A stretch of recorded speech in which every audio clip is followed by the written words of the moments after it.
صباح الخير البنات. اليوم حضرت معاكم طبق صحي سهل وسريع ويجي بنين بزاف. نبداو بسم الله الوصفه تاعنا. هنا حكمت شويه تاع الدجاج، عندي زوج تاع لي كويس وزوج جنحه ورقبه. نتوما اللي بغيتو ديروه.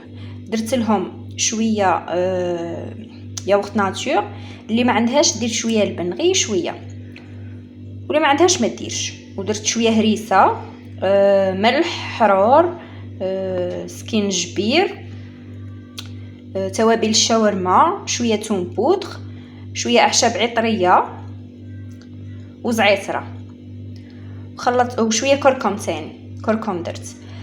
خلطتهم كاع في رحبه وخليتهم يرتاحوا في الفريجيدير مده ساعتين. نتوما ديروهم بكري وبلعوا عليهم وخلوهم يريحوا. من جهه واحده اخرى قطعت الخضره كاع اللي كانت عندي ودرت لها نفس التوابل اللي درتهم هنا غير هما. حكمت المول تاعي باش ندخله للفرن، درت فيه هذيك الخضره، ما درت لا دهان لا زيت لا والو، ما فيهاش قطره تاع زيت. درت الخضره تاعي، درت فوقها قطعه دجاج، حكمت 2 كيسان تاع ماء. استعملت هذا كاس درته في الباسينه تاع الخضره، وكاس درته في الكيفات اللي كنت دايره فيها اللحم، وغادي نكبهم في السنيد تاعي. نغطيه بالالومنيوم وندخله على فرن مسخن مسبقا ونخليه يطيب مليح.